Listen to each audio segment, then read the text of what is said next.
शाळेच्या पहिल्या दिवशी मेंढवण शिवारातील शेततळ्यातील पाण्यात बुडून 3 शालेय विद्यार्थिनींचा दुर्दैवी मृत्यू झाला असल्याची घटना घडली होती। सदर दुःखांकित कुटुंबियांचे माजी शिक्षण मंत्री तथा काँग्रेस विधिमंडळ पक्षाचे नेते आमदार बाळासाहेब थोरात यांनी मेंढवण येथे भेट देऊन या 3ही विद्यार्थिनींच्या कुटुंबियांचे सांत्वन केले आहे।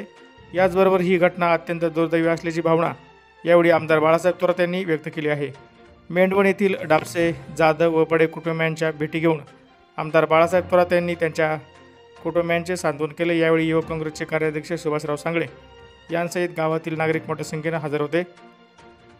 काल शाळेच्या पहिल्याच दिवशी मेंढवण शिवारात सृष्टी उत्तम डापसे इयत्ता 6वी वय वर्ष 13, वैष्णवी अरुण जाधव इयत्ता 6वी वय वर्ष 12 आणि अनुष्का सोमनाथ बडे इयत्ता 4थी वय वर्ष 10 या शालेय विद्यार्थिनी शाळेतून परतून येत असताना गावालगत असलेल्या शेततळ्यात बुडून त्यांचा दुर्दैवी मृत्यू झाला।